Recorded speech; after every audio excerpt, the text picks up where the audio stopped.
Monde numérique.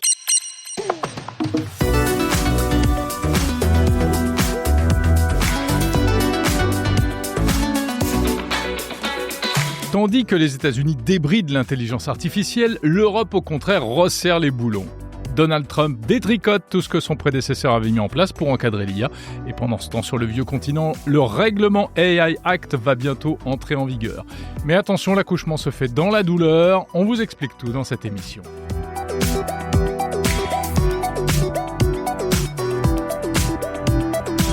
ChatGPT bat des records de fréquentation et s'apprête à arriver en version 5.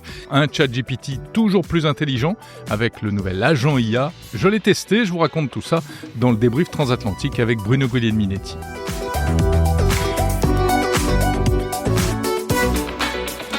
On verra aussi comment l'IA influence notre manière de nous exprimer. Et puis, on verra comment des milliers d'entreprises dans le monde sont potentiellement victimes d'une énorme cyberattaque sur un logiciel Microsoft. Les interviews de la semaine, l'intelligence artificielle au service des commentaires sportifs avec la société Dot Vision. On verra comment pour la première fois des commentaires vont être générés en direct par une intelligence artificielle lors d'une compétition nautique à Hawaï. Et puis cet été Monde Numérique, c'est une rediffusion des meilleures interviews de l'année. On revient cette semaine sur le sommet de l'IA qui avait lieu à Paris en février avec Luc Julia, spécialiste de l'intelligence artificielle, qui décrypte cet événement pour nous. Et puis conversation exceptionnelle entre Demis Hassabis et James Manica, deux personnalités de Google DeepMind. Bienvenue à l'écoute de Monde Numérique, l'hebdo du 26 juillet 2025. Monde numérique, Jérôme Colombin.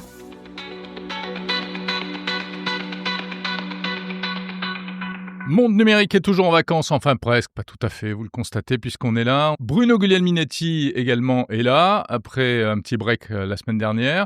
Et puis Lino Tovena également, qu'on va retrouver dans un instant. Monde numérique, l'hebdo, c'est chaque samedi 50 minutes de news, de talk, d'interviews consacrées aux meilleurs de la tech.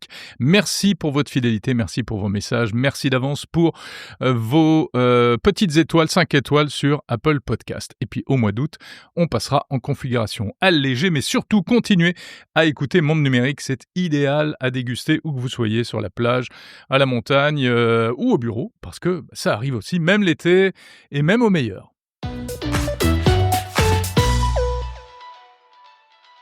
C'est une première mondiale. L'Europe s'apprête à appliquer sa fameuse réglementation pour encadrer l'intelligence artificielle, l'AI Act ou IA Act en version plus française. Et oui, en Europe, on n'a pas d'IA, ou pas beaucoup, mais on a des règlements, si on peut dire. Alors cette réglementation ambitieuse vise à imposer des règles strictes aux grands systèmes d'intelligence artificielle comme ceux développés par OpenAI, Google ou Meta. L'entrée en vigueur va être progressive en fait. Ça va commencer à partir du 2 août, donc c'est très bientôt. Les géants vont devoir se plier tout d'abord à un code de bonne conduite, mais tout le monde ne joue pas le jeu. De quoi parle-t-on exactement ? Où en sommes-nous ? Lino Tovena, explique-nous donc tout ça. L'objectif, c'est clairement de reprendre la main. Avec l'AI Act, l'Union européenne entend encadrer les technologies qui évoluent beaucoup plus vite que les lois. Cette nouvelle réglementation classe les IA selon leur niveau de risque. Plus le risque est élevé, plus les obligations sont lourdes. Transparence, sécurité, maîtrise des biais, contrôle des usages, c'est une approche pragmatique mais inédite à cette échelle. Et même si peu d'IA sont développées en Europe, les institutions européennes veulent imposer un cadre mondial comme elles l'avaient fait avec le RGPD pour les données personnelles. En attendant l'application complète de la loi, Bruxelles a lancé une phase de transition avec un code de bonne conduite assigné sur la base du volontariat. Il permet aux acteurs qui le rejoignent de montrer leur bonne volonté et de bénéficier d'un traitement plus souple par la suite. Mais il y a déjà des résistances. Oui, des résistances, et la plus spectaculaire, eh bien, c'est celle du groupe Meta. Et oui, Meta joue les frondeurs et refuse de signer ce code. Le groupe de Mark Zuckerberg avance plusieurs raisons. D'abord, il craint de devoir révéler des éléments sensibles sur la façon dont ces modèles d'IA fonctionnent. Il craint que ces informations puissent être copiées, détournées, voire utilisées pour bloquer certaines fonctions. Meta s'inquiète aussi des conséquences économiques. Si l'Europe devient trop réglementée, cela risque selon eux de ralentir le déploiement de ces solutions dans les différents pays. En refusant de signer le code, Meta s'expose pourtant à un encadrement beaucoup plus strict. À partir d'août, ils devront prouver qu'ils respectent la loi point par point, sous peine de sanctions pouvant aller jusqu'à 7% de leur chiffre d'affaires mondial. C'est un pari risqué, mais qui en dit long sur les tensions autour de cette réglementation. Alors cela dit, Meta n'est pas complètement isolé car d'autres voix s'élèvent également pour protester contre l'IA Act. Oui, car Meta n'est pas la seule à tiquer. En Europe même, des entreprises comme Airbus ou Bosch ont demandé un report ou des ajustements de texte. Elles redoutent une complexité réglementaire qui freinerait leurs projets. En revanche, d'autres grands noms ont décidé de la signer, comme OpenAI, Google, Microsoft ou encore des acteurs plus récents comme Mistral ou Hugging Face. Ces derniers préfèrent anticiper, gagner du temps et montrer qu'ils sont prêts à collaborer. Ce code de conduite n'a pas force de loi, mais il envoie un signal fort. Ce que joue l'Europe, c'est sa crédibilité en matière d'encadrement des technologies émergentes. Et au fond, cette affaire résume bien le paradoxe européen. Peu d'IA à la maison, mais la volonté d'en fixer les règles. Le tout sous les yeux de la Chine et des États-Unis, qui eux avancent beaucoup plus vite, mais sans aucun frein. Et oui, c'est ça tout le paradoxe. Faut-il ou pas réglementer Est-ce que ça ne risque pas de nous revenir dans la figure? On en parle un petit peu tout à l'heure dans le débrief transatlantique avec Bruno Guglielminetti. En tout cas, merci Lino Tovena pour ces explications. Et justement, aux États-Unis, pendant ce temps-là, eh bien, Donald Trump, au contraire, lui, ouvre en grand les vannes de l'intelligence artificielle. Le président américain vient d'annoncer un plan d'action en totale rupture avec ce qu'avait entamé son prédécesseur. Il veut libéraliser au maximum les innovations en matière d'IA. 90 mesures choc pour s'affranchir en gros de toutes les barrières qui avaient été instaurées par Joe Biden, comme celles qui visaient à limiter les risques, les effets collatéraux, etc. Et puis Trump part en guerre contre les modèles d'IA qu'il juge trop woke à son goût. La Maison-Blanche, notamment, vient d'interdire l'utilisation par les services gouvernementaux de logiciels IA, encourageant la diversité, l'équité, l'inclusion, et puis aussi certains éléments concernant le changement climatique. Voilà, chevalier Trump au service de l'IA complètement débridé, ce qui soulève d'ailleurs une question intéressante. Les chatbots sont-ils orientés politiquement ? Eh bien, Trump pense que oui. C'est pour ça qu'il ouvre les hostilités. C'est un peu ce que le New York Times appelle dans un récent article assez intéressant « La guerre des cultures des chatbots ». Pendant ce temps-là, la technologie continue à progresser et notamment le numéro 1 dans cette catégorie, c'est ChatGPT. ChatGPT qui arrivera bientôt en version 5, Sam Altman l'a annoncé. Alors, qu'est-ce qui va se cacher derrière cette version 5 ? Eh bien, on découvrira, ce sera évidemment un modèle encore plus puissant. Et puis, ChatGPT qui n'est pas sans effet sur nous, utilisateurs, car cela influencerait notre façon de parler et d'écrire. Je vous en parlais hier dans un édito en détail sur Monde Numérique. En gros, c'est-à-dire qu'à force d'échanger avec les intelligences artificielles, eh bien, voilà que lorsqu'on s'exprime, on deviendrait moins brouillon, plus structuré. C'est ce que révèlent plusieurs études. Le style ChatGPT déteint sur nous. L'utilisateur régulier, alors pas seulement de ChatGPT d'ailleurs, mais de tous les chatbots d'IA, finit par écrire comme les IA elles-mêmes, avec des phrases bien construites, un vocabulaire soigné, un ton factuel, etc., etc. C'est ce que révèle notamment une étude de l'université de Zurich qui montre que les utilisateurs fréquents de modèles linguistiques comme ChatGPT adoptent des structures syntaxiques plus simples, plus neutres et avec plus de connecteurs logiques comme cependant, en revanche, ainsi, etc. Bon, c'est peut-être pas plus mal, ça enrichit et ça polisse un peu le langage, mais ça polisse justement peut-être un peu trop car l'effet pervers, c'est que nous aurions moins d'imagination et notamment chez les jeunes, les lycéens à l'école, ceux qui travaillent beaucoup avec de l'IA, ils sont bons, ils s'expriment mieux, mais ils ont plus de mal à sortir des clous. Et ce qui est intéressant aussi, ce que montrent ces études, c'est que ce qui change, ce n'est pas seulement la forme, le choix des mots, mais c'est la manière de construire et de formuler ces idées, un peu comme si on promptait. Voilà, donc à force de parler à des IA, eh bien, on finit par leur ressembler. Vous voulez en savoir plus ? Je vous renvoie à l'édito en date du 25 juillet sur le fil du podcast Monde Numérique. Des administrations, des universités, des entreprises et notamment des entreprises sensibles dans plusieurs pays victimes d'une vaste cyberattaque. Une cyberattaque qui cible un logiciel Microsoft, la solution SharePoint. C'est ce logiciel de collaboration de Microsoft qui est largement utilisé dans des milliers, des millions peut-être d'entreprises et d'administrations à travers le monde.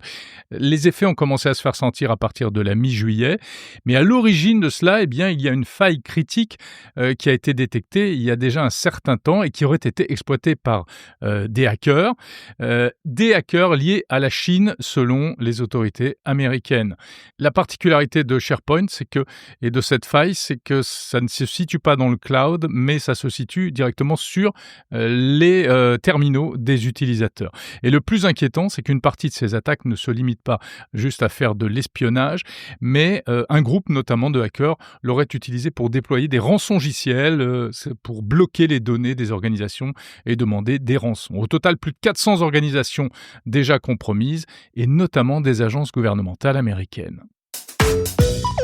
Autre forme de piratage qui nous concerne tous de manière plus directe, vous avez certainement déjà reçu par téléphone ces appels assez désagréables, soit simplement de démarchage téléphonique commercial, soit carrément pour des tentatives d'escroquerie. Heureusement, il commence à exister de plus en plus de solutions pour se protéger contre ce spam téléphonique. Il y a par exemple le service français Blocktel, on peut s'inscrire pour mettre son numéro dans une liste spéciale, ce qui est censé limiter un peu les dégâts. Il y a également des applications qu'on peut télécharger comme BeGone, on a déjà eu l'occasion d'en parler dans Monde Numérique, ou encore Orange Téléphone qui est pas mal aussi. Et puis prochainement, l'ARCEP, le gendarme français des télécoms, annonce qu'il va organiser une grande consultation publique pour essayer d'améliorer les choses. Ils envisagent plusieurs mesures, notamment un système d'authentification des appels au niveau de l'opérateur lorsque c'est un numéro mobile 06 ou 07 qui vous appelle, mais depuis l'international, car ça se produit. Et bien là, les opérateurs devraient être capables de transformer ce numéro en une série de 9999. C'est ce qui apparaîtrait sur votre téléphone à la place du numéro d'origine et qui serait donc plus facile à bloquer, sachant que les numéros qui vous appellent pour ce genre d'arnaque, parce qu'il faut savoir qu'il y a du démarchage légal et puis il y a des arnaques, et pour les arnaques, les numéros qui vous appellent sont souvent des numéros qui ont été usurpés. Et justement, c'est l'ARCEP elle-même qui actuellement fait l'objet d'une grande campagne d'arnaque. Donc attention, si vous recevez un appel d'un soi-disant représentant de l'ARCEP qui vous dit que votre identité a été usurpée, qu'il va vous mettre en relation avec la police, etc., prudence, c'est une grosse arnaque. Vous pouvez signaler cet appel auprès du numéro spécial 33 700 3370.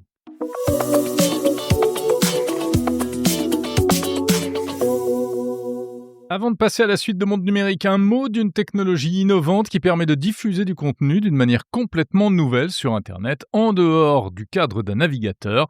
Il s'agit de Frogance, partenaire de Monde Numérique. Frogance permet de créer des sites légers, fonctionnant sur tous les appareils, quel que soit le système d'exploitation, ordinateur, tablette, casque de réalité virtuelle, etc. Frogance est une technologie libre et ouverte qui repose sur un protocole technique entièrement nouveau, sécurisé et respectueux de la vie privée. Frogance fait actuellement l'objet d'une offre de titre qui vous permet d'acquérir, si vous le souhaitez, des parts de la société F2R2 à l'origine de cette innovation. Pour mieux comprendre à quoi ressemble Frogance, retrouvez mon interview du cofondateur Alexis Tamas en audio sur le fil de ce podcast ou en vidéo sur la chaîne YouTube de Monde Numérique. Et pour tout savoir sur Frogance, rendez-vous sur le site f2r2.fr, f2r2.fr. Le débrief transatlantique. Jérôme Colombin à Beyrouth, bonjour. Salut Bruno Galminetti à Montréal, comment vas-tu? Ça va bien, toi? Et oui, je suis toujours à Beyrouth. Ouais, toujours le beau soleil? Plus pour longtemps, mais oui, beau soleil, on mange bien. Enfin, écoute, tout va bien dans ce pays très bizarre, décidément. Hey, dis donc, Jérôme, tu t'es intéressé cette semaine à l'IA au Liban? Oui, parce que... C'est pas évident à dire, hein, à l'IA au Liban. Non, l'IA au Liban, c'est pas évident à dire. Parce qu'effectivement, il se trouve qu'il y a une conférence qui se déroule en ce moment, sur plusieurs semaines, qui s'appelle AI in Lebanon, et qui, ça peut surprendre dans un petit pays comme le Liban, qui a plein de problèmes, de s'intéresser aussi à l'IA, mais je trouve que c'est vraiment intéressant parce que du coup, ça montre à quel point c'est un élément important, et notamment pour le développement économique. Alors, bon, c'est pas une conférence qui va changer la face du monde en IA, mais qui est sans doute importante pour la région, et c'est essentiellement de la sensibilisation. Alors il y a des actions qui sont entreprises, il y a par exemple un bus IA qui va sillonner plusieurs villes du Liban, qui est en train de sillonner plusieurs villes du Liban pour évangéliser un peu les startups. Tu sais que les Libanais sont des entrepreneurs et des commerçants hors pair, hein, ouais. Exceptionnels. Ils ont des leçons à donner au monde entier à ce niveau-là. Ouais. Et alors, c'est vrai que de toute façon, le Liban a toujours été très tech et a toujours utilisé des tas de solutions pour compenser tous les problèmes qu'ils avaient. Moi, c'est la première fois que j'ai vu une application qui te dit à quel moment il va y avoir des coupures d'électricité, puisqu'il y a des coupures, puisque le C'est quotidien. pays ne paye pas la note, etc. Donc des choses très très pratiques, ou pour trouver des voitures, mais en dehors du circuit officiel, et tout. Il y a Uber, hein, malgré tout, qui fonctionne au Liban, même s'il faut payer en cash à chaque fois. Bref, et donc cette conférence sur l'IA, c'est intéressant, et dans le contexte qui est celui qu'on connaît, et notamment un peu la diaspora libanaise. L'enjeu pour le Liban, en fait, c'est aussi d'éviter la fuite des cerveaux, hein, parce qu'il y a tous ces gens intelligents, souvent ils vont créer des entreprises à l'extérieur, en dehors du pays. Donc, il y a peut-être un filon économique à maintenir, comme dans beaucoup de pays d'ailleurs, avec l'intelligence artificielle. Et puis, c'est intéressant aussi, par exemple, il y a Nvidia qui a un projet de data center en Israël d'ailleurs, et possiblement au nord d'Israël, c'est-à-dire en réalité tout près de la frontière libanaise. Sauf que, bon, comme on le sait, la frontière libanaise est fermée, il n'y a aucune communication. Mais rêvons, et peut-être un jour, il y aurait des Libanais qui iraient travailler dans ce data center. Enfin voilà, on peut imaginer plein de choses, mais ça, c'est sans doute ce sera pas pour tout de suite, hein, je pense. Ouais. Mais c'est intéressant quand même parce que ça montre, que le leadership dans le domaine du commerce et de l'innovation, pour chez les Libanais, il est maintenant aussi appliqué à l'IA. C'est une bonne nouvelle. D'ailleurs, on avait vu, hein, au CES, il y avait une petite partie. Vivatech, même chose. Il y avait une plus grande présence Ouais. du Liban, des petites startups libanaises. Alors, Mais tant le mieux. Liban a toujours Bonne nouvelle. été hyper, comment dire, très, très, très pas en pointe, c'est-à-dire qu'ils développent pas des trucs de fou, mais ils sont hyper au courant, et ils adoptent très, très vite toutes ces technologies. Ouais, ils sont agiles. Mais, restons dans le monde de l'IA, dans l'actualité, ça aussi, ça a bougé, notamment du côté de OpenAI. Tu as vu ça?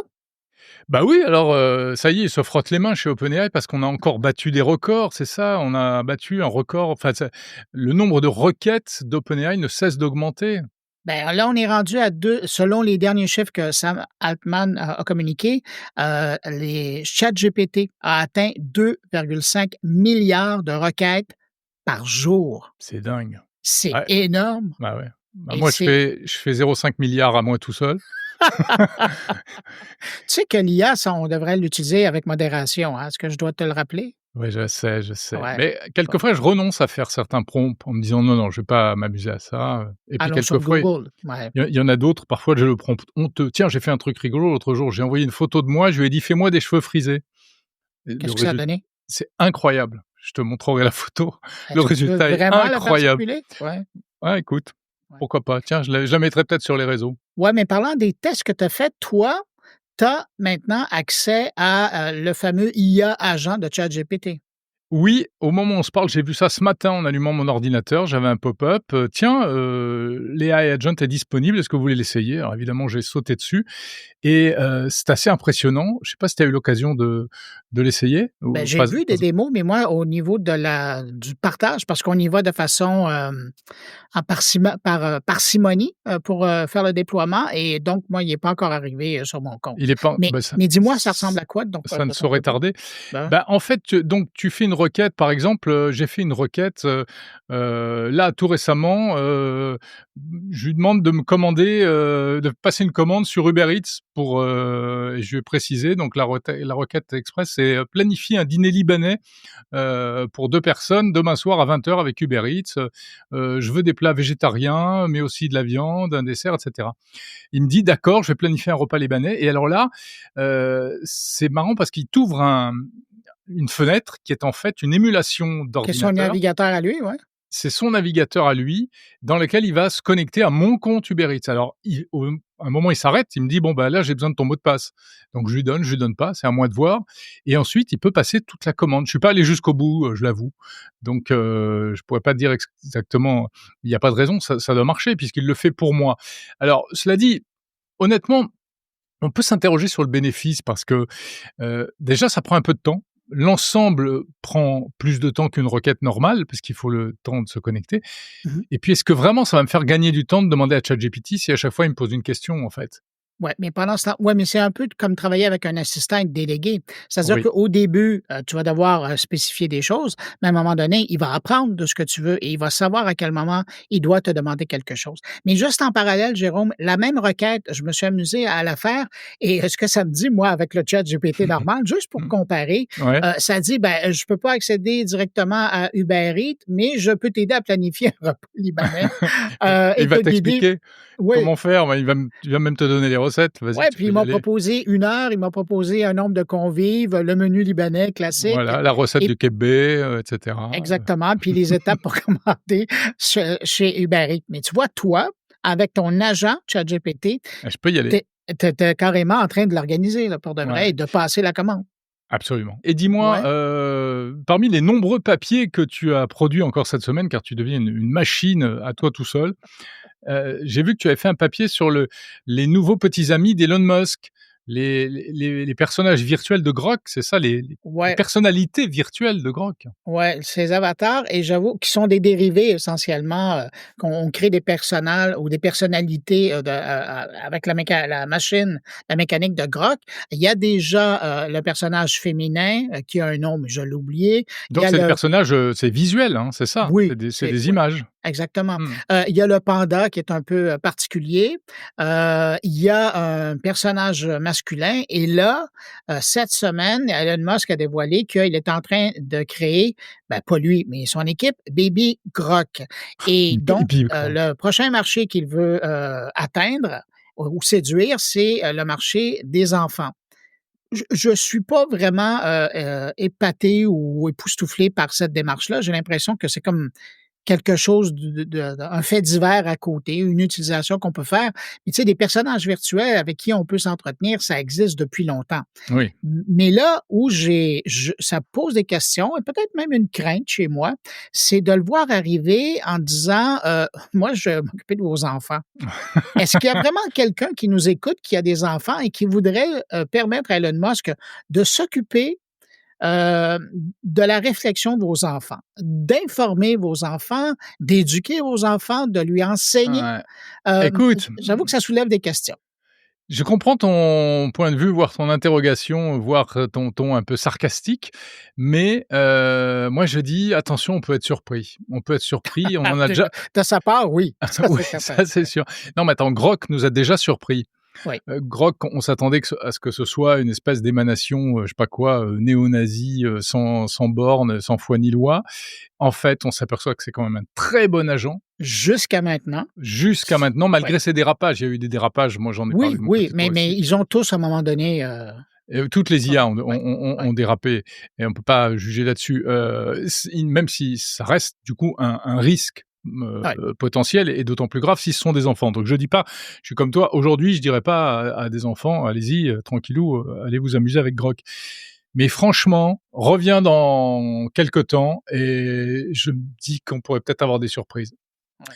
Parce que quand tu entends parler Elon Musk qui veut revoir à l'intérieur de son, de ses outils de XAI, il veut revoir l'histoire et réaligner les informations, tu te dis, ça va jusqu'où cette affaire? En tout cas, je ne veux pas aller plus loin là-dedans, mais je voulais au moins informer, les gens qui nous Ouais, écoutent ouais, que tu raison. ça c'est en train d'être développé. À vous maintenant, selon vos idées, de choisir si vous allez faire confiance ou pas, c'est tout. Ouais, mais c'est amusant que enfin, c'est amusant, c'est intéressant que tu parles de ce qui se passe aux États-Unis où effectivement Elon Musk veut tout déverrouiller pour, faire plaisir aux Ah, entreprises tu parles de d'IA. Donald Trump qui veut tout déverrouiller. Donald Trump, ouais, Donald Trump et je les confonds tout le temps Ah, lapsus, et hein? C'est ouais. intéressant. Ouais. Alors que nous en Europe, c'est l'inverse parce que début août, il y a l'AI Act, Ben oui, qui mais va ça, entrer ça en va vigueur. changer des choses, ça. Eh oui, normalement, ça va commencer à entrer en vigueur le 2 août. Là aussi, le but du jeu, c'est de protéger, mais l'IA est quand même encore tellement à un stade expérimental, enfin, en tout cas, on est dans la course à l'IA, et donc les entreprises inventent, créent, innovent, investissent, développent des nouveaux produits. On n'est pas encore complètement sur, il y a presque des innovations de rupture tous les 4 matins. Donc si, les Américains dérégulent alors que nous, on surrégule, forcément ils vont prendre un avantage économique, monstrueux, face à nous quoi et on court à notre perte, j'ai envie de dire. Voilà, c'est ça le problème. Bon, ouais. Aïe, aïe, aïe. À part ça, de quoi parles-tu cette semaine dans ton carnet, mon cher Bruno? Jérôme, j'apporte ton attention et celle de tes auditeurs sur 2 sujets. Tu sais, puis on l'a mentionné, Perplexity a lancé Comet, son navigateur, son furteur. Ouais. Il y a Annabelle Nicoud, qui est une ancienne journaliste ici du Québec, qui maintenant, travaille à San Francisco, qui fait partie du club select de bêta-testeurs de Comet et donc elle nous parle, ça fait 2 semaines qu'elle navigue avec ça Ah, et intéressant. entre nous, là, elle utilise quelque chose comme 300 furteurs différents sur son ordinateur. Mais là, elle a passé les 2 dernières semaines avec Comet. Elle nous parle de l'expérience. Écoute, ça s'apparente à l'expérience que tu as eue avec ChatGPT. Alors, c'est vraiment là, ça va changer notre façon de travailler. Puis sinon, on va aller faire un tour notamment en Afrique, aller rejoindre Muriel et Joe, qui est mon collaborateur là-bas. Et on Mmh. va parler de l'Afrique qui commence à s'intéresser aux travailleurs autonomes qui veulent s'expatrier Mmh. pour, comment on appelle ça? Des nomades numériques. Les nomades Pour numériques. exactement. Et là, il commence à y avoir quelques pays africains qui ont développé des visas spécifiquement pour accueillir ces gens-là. Des gens qui dépensent entre 1 000 et 3 000 par mois dans Ah ouais, l'hébergement, la nourriture et pas mal. développer la qualité de vie autour. Donc Oui, c'est alors c'est une manne intéressante qui est là. Ouais. très Alors, intéressant. 2 sujets dont on parle, mais bon, il y a quelque chose comme 8 invités sur l'émission cette Oh! semaine. 8 Ouais. invités? Mais c'est pas Écoute, possible. oui, monsieur. Puis entre-temps, je souhaite une bonne suite, de balado-diffusion à tes auditeurs et à toi. Salut Bruno, à la semaine prochaine.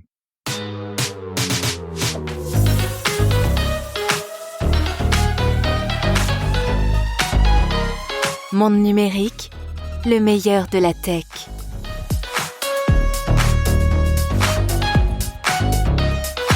Le meilleur de la tech toute l'année, chaque samedi et même tous les jours, c'est Monde Numérique. On passe aux interviews de la semaine. Dans un instant, Luc Julia, puis Demis Hassabis de Google DeepMind.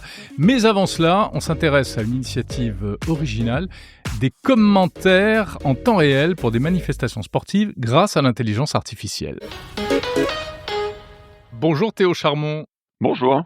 Vous êtes responsable de l'activité sport au sein de l'entreprise française Dotvision, qui est spécialisée dans le suivi en temps réel des compétitions sportives, grâce à toutes sortes de trackers, GPS et autres. Et puis, une première, les commentaires en direct générés par intelligence artificielle. Cette première, eh bien, elle a lieu à Hawaï, ce dimanche 27 juillet. Donc, suivant le moment où les gens nous écoutent, ça va avoir lieu ou bien ça vient d'avoir lieu, à l'occasion d'une compétition pas banale de foil et de paddle. C'est le Molokai 2 Oahu. Alors, de quelle manière est-ce que vous arrivez à suivre comme ça les concurrents pour générer des commentaires en temps réel? Expliquez-nous ça.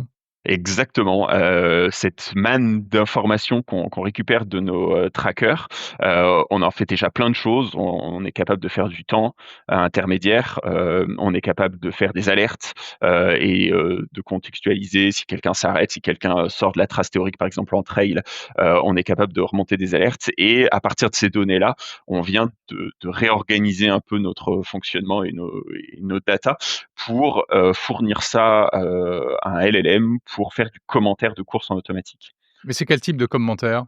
Donc l'idée, c'est que, on puisse, donner de l'information en temps réel et le grand défi, il est là, hein, c'est de faire ça en temps réel, sur, la distance parcourue par le premier, l'écart avec le deuxième, avec le troisième, avec le quatrième.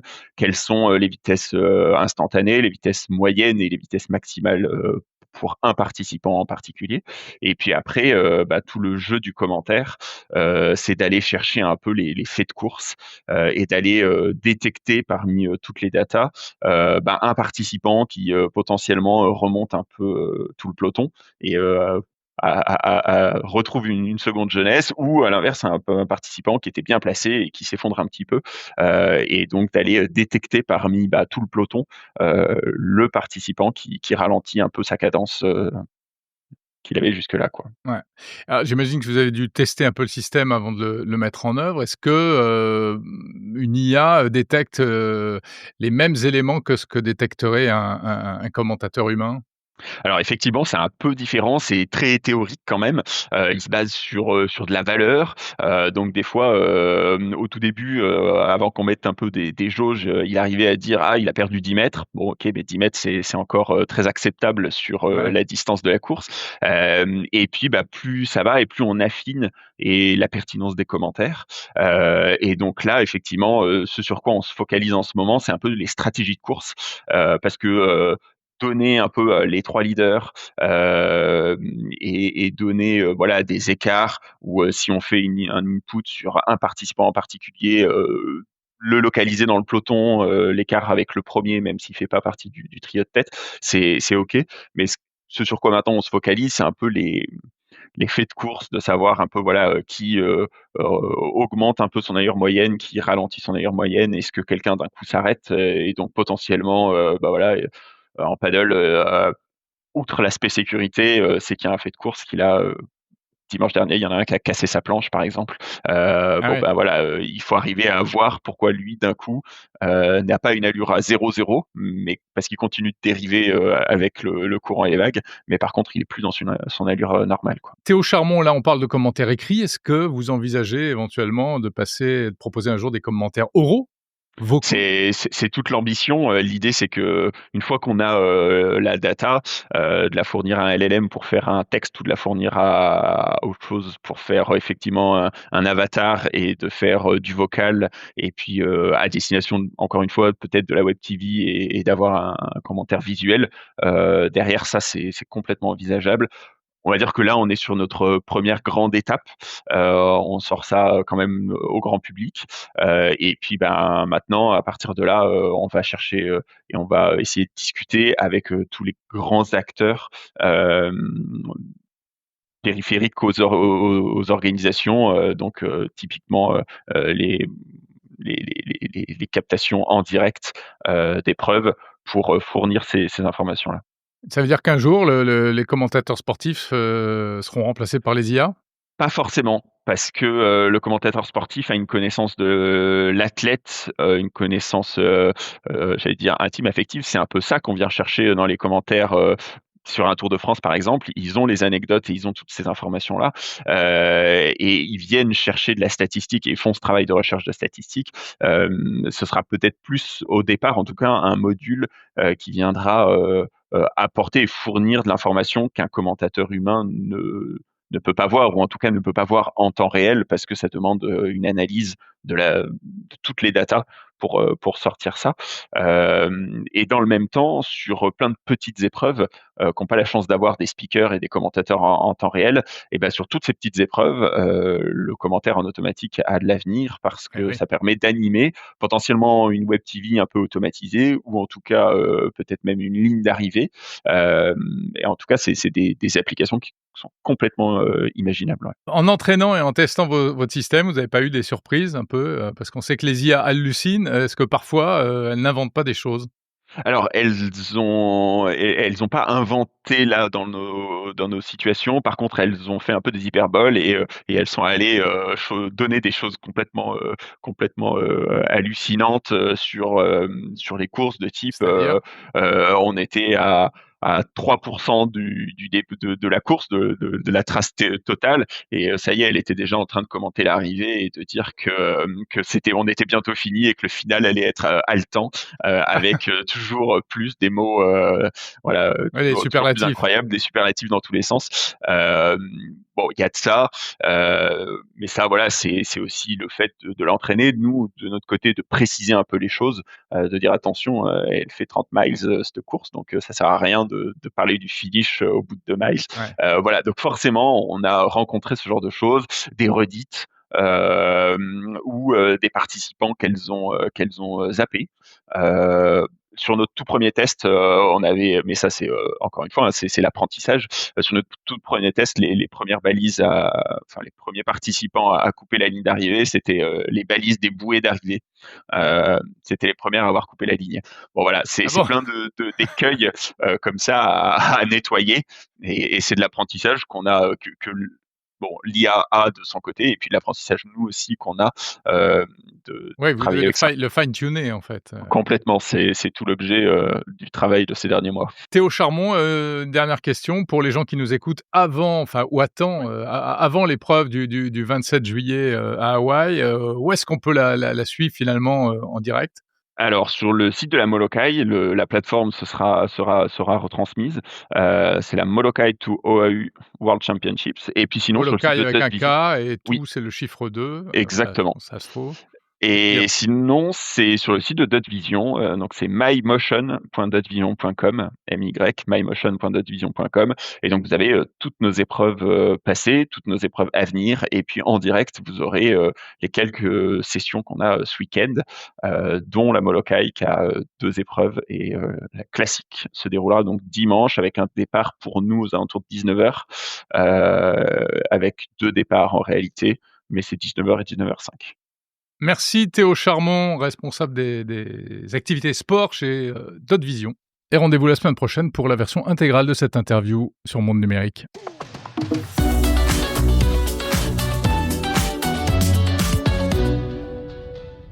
En février dernier s'est tenu à Paris le fameux sommet de l'IA. Et puis, quelques semaines plus tôt, aux États-Unis, c'était la présentation du grand projet Stargate, également pour l'intelligence artificielle. On en parlait sur Monde Numérique, notamment avec Luc Julia. Et vous allez voir que les grands sujets que nous évoquions il y a 4 ou 5 mois sont encore pleinement d'actualité. Rediffusion. Bonjour Luc Julia. Bonjour Jérôme. Co-inventeur de Siri, directeur scientifique de Renault, expert en intelligence artificielle, ravi de te retrouver comme chaque mois dans Monde Numérique pour que tu nous livres ton humeur du moment sur l'actu tech. Et on parle donc ce mois-ci évidemment d'intelligence artificielle. Allez, on va revenir un petit peu rapidement sur ce qui était l'événement du mois de février, le fameux sommet de l'IA à Paris. Tu y étais, on s'est croisés sur place. Avec un peu de recul, quel regard tu portes sur cet événement et sur éventuellement ses conséquences? Alors la bonne nouvelle, c'est qu'on a parlé beaucoup d'IA et dans les médias, mais aussi, dans la rue, en fait. Parce que je voyais, moi, j'ai rencontré plein de gens qui c'est peut-être parce qu'ils savaient que j'étais là ou je sais pas, mais qui m'ont parlé d'IA, qui me disaient: «Alors ce sommet, machin», et cetera, et on en a parlé beaucoup parce qu'il y a eu quand même des annonces fortes, hein, donc la réalité, c'est que dans une période où il y a pas de budget en France, hein, d'accord? Donc c'est toujours assez compliqué. Il y a eu quand même, annoncé 109 d'euros pour la partie, purement française, et puis, après encore 200 milliards ou quelque chose comme ça pour l'Europe. Donc les chiffres sont énormes, hein, donc ça match, les chiffres de Stargate, de Trump de quelques jours avant, d'une dizaine de jours avant. Alors maintenant la réalité, on verra. Je ne sais pas exactement ce que ça veut dire. Il y a des on sait que les sous viennent, comme on l'a dit, pas de France parce qu'on les a pas, mais il y a des sous qui viennent, des Émirats arabes unis, il y a des sous qui viennent du Canada, il y a des sous qui viennent, bon, de divers endroits. Donc a priori, il y a au moins une cinquantaine de milliards qui sont plus ou moins sécurisés. Donc ça, c'est plutôt une bonne nouvelle. Maintenant, comment on va y accéder?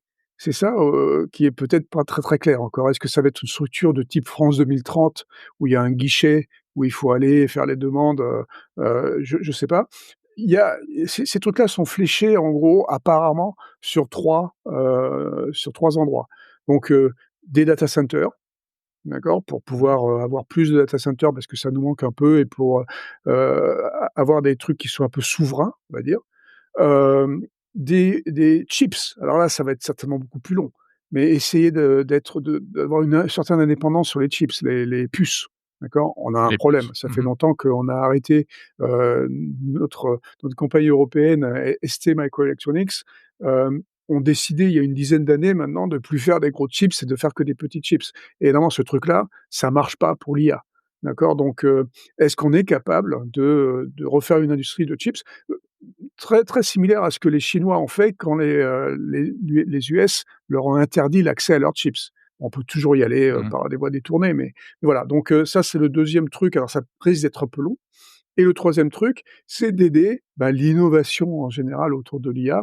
Et donc moi, ce que j'ai compris, et c'est peut-être pas exactement ça, mais ce que j'ai compris, c'était, aider cet écosystème qu'on a qui est extraordinaire avec ces centaines de boîtes, de start-up qui font de l'IA en France, et donc les aider d'une manière ou d'une autre pour passer, tu sais, je dis toujours qu'on est au niveau des start-up, hein, la start-up nation, mais il faut passer pour certaines au niveau du scale-up. Ça serait bien qu'on puisse passer au niveau du scale-up sans avoir à les mendier, aux États-Unis, un peu comme l'a fait, Mistral. Alors il était question aussi de réglementation, mais pas trop, hein, et un petit peu quand même, et on a l'impression que on a clairement vu que, sur cette question de la réglementation, il y avait quand même un dissident, c'est l'Amérique, parce que les États-Unis sont les seuls avec la Grande-Bretagne à ne pas avoir signé l'engagement, et cetera. Est-ce que d'une manière générale, toi qui vis aux États-Unis, comment est-ce que tu vois ce rapport de force qui se dessine entre les États-Unis et l'Europe en matière d'IA? On a un peu l'impression que l'Amérique a un peu peur de perdre son leadership finalement, si ça monte trop en Europe ou en Chine, sur ce terrain-là, non? Ouais, enfin, moi, je pense qu'ils ont pas trop de soucis à se faire, franchement, mais Ouais, pas heu, à court terme, c'est sûr. ouais, mais pour ce qui est de la régulation, la réglementation, c'est sûr qu'il faut qu'on fasse, nous, en Europe, on est quand même les champions du monde de la régulation, hein, et il faut qu'on fasse super attention quand même, pour pas donner les clés, aux Chinois ou aux Américains sur des trucs dérégulés. D'accord? Donc il faut qu'on fasse super attention. Je suis pas en train de dire qu'il faut pas faire de régulation, hein, c'est pas ce que je suis en train de dire et tu m'entendras jamais dire ça. Heu, mais heu, mais il faut faire attention de pas over-réguler. Et je pense Mmh. que justement les messages qui sont passés aussi bien du côté de la France que du côté de l'Europe, donc il y a presque 2 semaines, étaient plutôt bons là-dedans. Parce que justement on n'en a pas trop parlé, on n'en a pas trop fait, d'accord? Mmh. Et il faudra qu'on régule. On a déjà un AI Act, hein, qui va, dans les 2 années qui viennent, en fait, se modifier, hein. Il est fait pour ça, donc j'espère qu'il va se modifier un peu parce qu'il est un peu, pour l'instant, rigide. Il va falloir le fluidifier un peu pour pas s'interdire de faire des choses. Donc j'espère qu'on sera capable de faire ça en Europe. Il faut pas qu'on ait des trucs, si tu veux, qui nous empêchent d'utiliser des machins qui arriveraient des États-Unis parce que, la régulation nous empêche de le faire et de le comprendre, d'accord? Donc ça serait embêtant et c'est ce qu'on voit un peu avec, l'Apple Intelligence et avec, les choses de Meta, hein. Aujourd'hui, ces 2 boîtes ont décidé de ne pas, release, tout, de leur, Mmh. de ce qu'ils ont, de leurs features en Europe à cause de la régulation. Donc ça serait un peu bête, donc il faut faire un peu attention à ça, parce que de toute façon, ça va exister. Et donc après, quand on régule a posteriori, alors c'est un peu difficile parce que des fois, réguler a posteriori, ça veut dire quoi? Ça veut dire qu'il y a eu des bêtises qui ont été faites, Eh oui. d'accord? Mais quand on Comme ça régule s'est passé avec les réseaux sociaux. ouais, c'est ce qu'on a fait avec RGPD. RGPD, on a régulé 15 ans après, que les bêtises, soient faites. Mais franchement, c'est pas plus mal. Parce que, je veux dire, la jurisprudence, c'est celle qui marche le mieux quand même. On a compris quelque chose, d'accord? Faire des trucs en amont et décider que ça va être comme ça et qu'il faut réguler avant, moi, ça m'embête beaucoup parce que je suis sûr qu'il y a des applications qu'on interdira ou qu'on s'interdira de faire, heu, auxquelles on n'a pas pensé. Et ça, ça serait très embêtant. Donc, Mmh. moi, je suis plutôt pour la régulation a posteriori que pour la régulation a priori, parce qu'on n'est pas si intelligent que ça. C'est ça la vérité. La vérité, c'est qu'il y a quelque chose qui arrive auquel on n'avait pas pensé et qui est super chouette et qu'on n'aurait pas dû, réguler. Et tu sais, il y a une histoire, hein, en France en particulier, on a fait cette bêtise, avec la génomique, dans les années 80. Dans les années 80, on s'est interdit les manipulations génétiques en France, parce que, on avait dit que ça pouvait mener, à l'eugénisme. Ah ouais, c'est vrai, mais l'eugénisme, c'est une application des manipulations génétiques. C'est pas la manipulation génétique. Et donc, des années plus tard, on s'est aperçu que c'était une bêtise, parce qu'on s'est aperçu que la génothérapie, c'était quelque chose de très important. Voilà. Donc, bon voilà, donc il faut faire attention, mais encore une Oui. fois, je suis pour, mais je suis pour s'éduquer d'abord. Merci beaucoup, Luc Julia, pour cet éclairage. Comme d'habitude, on se retrouve le mois prochain, si tu es d'accord. Avec plaisir.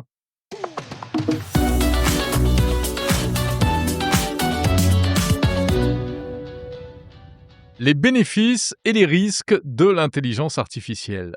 Il en était question au sommet pour l'action sur l'IA et à cette occasion, Google France a organisé à Paris une rencontre entre deux personnalités de premier plan de l'intelligence artificielle. Demis Hassabis, prix Nobel de chimie, cofondateur et PDG de DeepMind, cette filiale de Google spécialisée dans l'IA, et James Manica, vice-président de Google chargé de la recherche. On écoute James Manica puis Demis Hassabis. Je pense que l'un des aspects extraordinaires et passionnants pour les pays en développement en particulier est que cette technologie offre une nouvelle possibilité de surmonter certains défis, qu'il s'agisse de soins de santé ou d'adaptation au changement climatique. Je suis frappé par exemple par le fait que dans la plupart des pays du monde, 30 à 40% des personnes atteintes de tuberculose ne sont pas diagnostiquées. Et c'est généralement parce que ces personnes vivent dans des pays en développement, dans des pays pauvres, où elles n'ont pas accès aux ressources. L'une des choses que nous avons montrées, par exemple, c'est qu'il est possible d'utiliser ces outils d'IA pour diagnostiquer la tuberculose. En fait, nous venons de réaliser une étude importante qui a été publiée dans le New England Journal of Medicine et qui le démontre. Imaginez donc que l'on donne cela à des gens et que cela puisse faire progresser les soins de santé dans les pays pauvres en voie de développement. Les opportunités sont donc extraordinaires. Je n'ai même pas parlé de l'éducation, etc. Je suis donc très enthousiaste à l'idée de saisir ces opportunités. Demis Hassabis, qu'avez-vous à l'esprit à court terme en termes de choses à surveiller? Eh bien, je pense qu'il y aura des choses extraordinaires dans tous les domaines. Je suis donc très enthousiaste à propos de notre branche principale de travail sur la construction de ce que j'aime appeler une sorte d'assistant numérique universel. Donc, quelque chose qui va au-delà d'un simple chatbot et qui comprend en fait le contexte dans lequel vous êtes. Il est connecté à vos autres outils, vous savez, comme votre email, votre travail, ce avec quoi vous travaillez. Donc, il rend les choses plus efficaces. C'est comme si vous aviez le meilleur assistant du monde pour vous aider à être plus efficace dans votre travail, vous redonner du temps, mais aussi pour vous recommander des choses qui enrichiront votre vie, qu'il s'agisse d'un type de vin ou d'un bon livre à lire. Et je pense que ce type de système devient possible. Je pense qu'il est très intéressant pour nous de travailler sur ce type de choses et sur des systèmes basés sur des agents capables d'accomplir des tâches en votre nom, mais aussi d'être des systèmes passifs de réponse aux questions. Et je pense que c'est en fait la voie vers l'AGI, en fin de compte. L'AGI, c'est important. Je veux dire, c'est réellement révolutionnaire. À quoi cela ressemble dans votre esprit? Je pense que nous sommes sur la voie de l'AGI, cette sorte d'idée d'un système qui présente toutes les capacités cognitives de l'homme. Et la raison pour laquelle c'est important, c'est qu'il s'agirait d'une véritable intelligence générale. Cela a toujours été l'objectif initial de l'IA en tant que domaine, même dans les années 1950, avec des gens comme Alan Turing et certains de mes héros scientifiques de toujours. Et je pense que nous sommes sur le point de le faire. Nous ne sommes peut-être qu'à 5 ans d'un tel système, ce qui serait assez extraordinaire. Je pense que la société doit s'y préparer et que l'ensemble de la société en bénéficie. Mais nous atténuons également certains risques. James, si cela se produit vraiment dans 5 ans, c'est bientôt. Oui, c'est vrai. Ce n'est pas très loin. Et je pense qu'une partie essentielle de ce à quoi nous devons nous préparer est de réfléchir à la manière de s'assurer que la société était résiliente et prête à faire face à cette situation. En fait, l'un des domaines clés est l'adaptation et la qualification de la main-d'œuvre. La bonne nouvelle, en tout cas, c'est que la plupart des recherches actuelles montrent qu'en fait, l'effet d'assistance et d'augmentation de l'IA est bien plus important que l'effet de déplacement. L'Organisation internationale du travail a publié l'année dernière une excellente étude portant sur quelques 140 pays et 400 professions. L'une des conclusions de ce travail est qu'à court terme, c'est-à-dire au cours de la prochaine décennie, la probabilité d'une capacité d'assistance est en fait 6 fois supérieure à celle d'un déplacement. Mais en même temps, même si les gens vont être aidés par ces outils, il sera important de les préparer, de les aider à se former, d'avoir les bonnes compétences.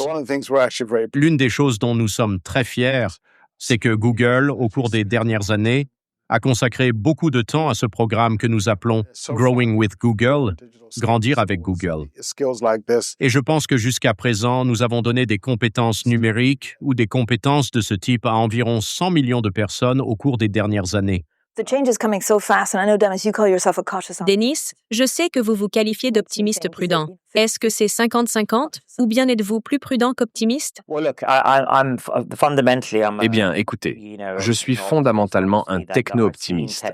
J'ai travaillé sur l'IA tout au long de ma carrière, parce que je pense qu'elle a le potentiel d'être la technologie la plus bénéfique et la plus révolutionnaire que l'humanité inventera jamais. Cela a toujours été clair pour moi, et je pense que cela devient de plus en plus clair pour de plus en plus de personnes. Et puis la prudence vient du fait que, avec n'importe quelle technologie massivement transformatrice et puissante, l'IA pourrait être la plus puissante. C'est aussi une technologie à double usage. Cela dépend de la façon dont nous, en tant que société, comment nous décidons de l'utiliser. Que voulons-nous faire avec cette technologie? Voulons-nous l'utiliser pour le bien, pour la science, pour ce genre de choses, et pour la médecine, ou pour le mal? Et je pense que c'est le défi que nous devons relever aujourd'hui.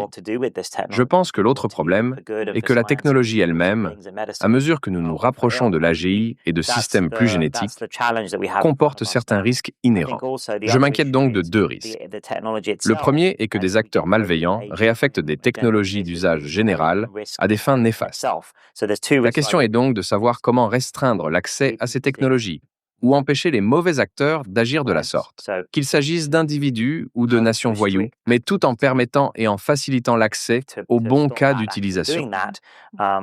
C'est donc la partie la plus difficile. La deuxième partie, à mesure que nous nous rapprochons de l'AGI, est le risque inhérent aux systèmes basés sur des agents. Et je m'assure qu'ils ont les bonnes valeurs, les bons objectifs. Ils ont les bons garde-fous pour que nous comprenions ce qu'ils font. Ils sont interprétables. Autant de grands défis à relever en matière de recherche. Je fais preuve d'un optimisme prudent à cet égard, car je crois beaucoup à l'ingéniosité humaine. Je pense que si nous mettons les meilleurs cerveaux sur le coup, avec suffisamment de temps et d'attention, et c'est là l'élément clé, c'est là l'élément de prudence, alors je pense que nous y parviendrons et que nous ferons passer l'humanité par cette sorte de chat de l'aiguille. Mais ensuite, nous bénéficierons de tous les avantages qu'apportera l'intelligence artificielle.